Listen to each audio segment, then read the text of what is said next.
Bab 1 keseimbangan benda tegar. Oke, jenis-jenis keseimbangan. Kita mulai dari jenis keseimbangan. Terdapat 3 macam keseimbangan dalam ilmu fisika. Yang pertama keseimbangan stabil, labil, dan netral. Ini adalah gambaran besarnya, bisa diperhatikan. Kita akan bahas yang pertama terkait keseimbangan stabil.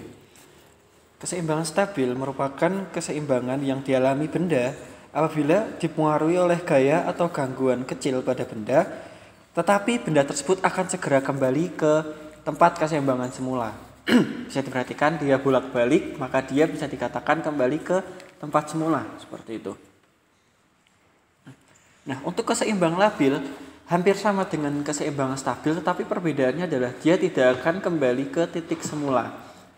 Termasuk mungkin karena lintasannya bisa seperti itu. Kalau di nomor 2 ini bisa kembali karena memang saya set seperti itu, sehingga bisa dicontohkan berulang kali seperti itu. Lalu yang ketiga adalah keseimbangan netral, di mana disebut juga keseimbangan indifferent, yang terjadi apabila diberikan sedikit gangguan pada benda tersebut tidak mengalami perubahan titik berat benda. Jadi titik beratnya itu tetap ya. Kemarin kita sudah belajar terkait titik berat. Oke, kita lanjut. Yang selanjutnya adalah keseimbangan partikel. Untuk keseimbangan partikel adalah keseimbangan yang terjadi jika benda berada dalam keadaan diam atau bergerak lurus beraturan, di mana syaratnya harus memenuhi hukum 1 Newton, yakni sigma F sama dengan 0, baik di sumbu X maupun di sumbu Y, sehingga sigma Fx ataupun sigma Fy-nya juga harus bernilai 0. Untuk selanjutnya adalah keseimbangan benda tegar, di mana kita sudah pernah belajar terkait benda tegar.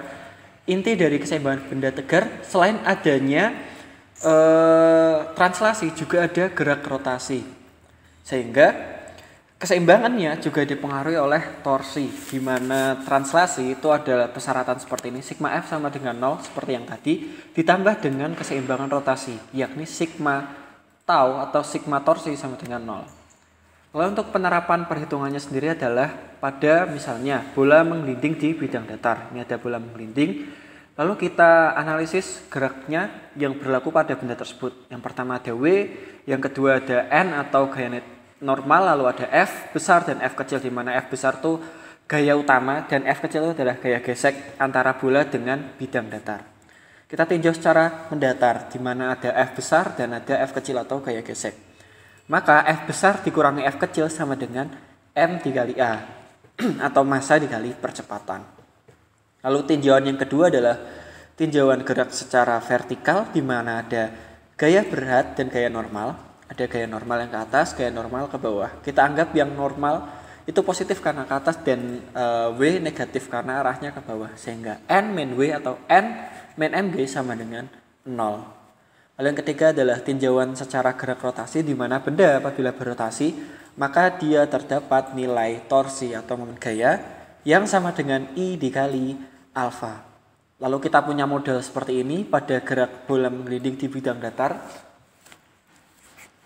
Kita tinjau dari torsi sama dengan I dikali alfa, di mana I kali alfa sama dengan gaya gesek dikali jari-jarinya. Mengapa? Kita perhatikan gambar berikut, di mana R dikali F itu sama dengan torsi, seperti itu. Sehingga F sama dengan I dikali alfa dibagi R, di mana nilai alfa pada tabel di halaman 5 LKS, alfa sama dengan A per R atau percepatan dibagi jari-jari.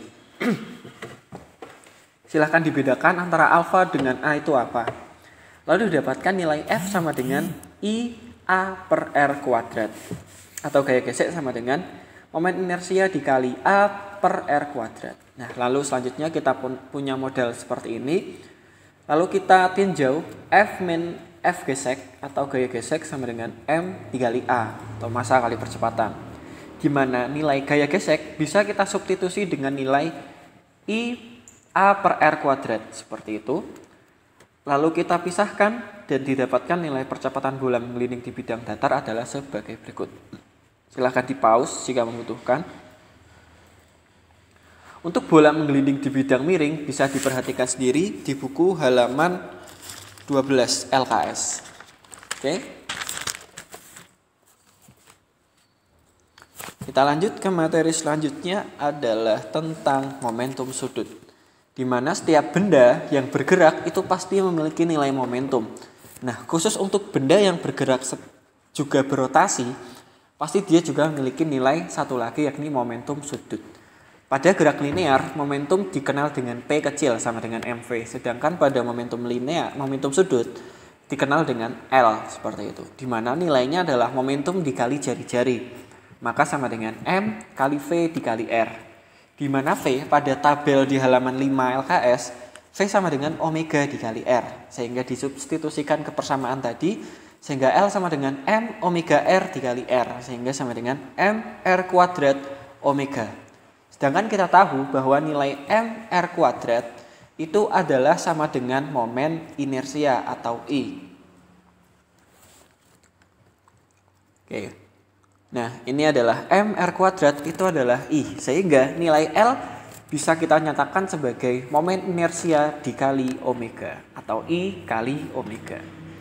Ingat, dia omega bukan W, tapi omega. Seperti itu. Ya, materi selanjutnya. Oh iya, untuk memahami momentum sudut, kita bisa memperhatikan gambar setelah ini. Ada sedikit video tentang bagaimana momentum sudut itu bekerja pada kehidupan sehari-hari. Misalnya, terdapat ada seseorang yang memegang poros roda yang berputar. Ada roda yang berputar, dia pegang dengan posisi orang tersebut sedang duduk di kursi yang dapat berputar juga.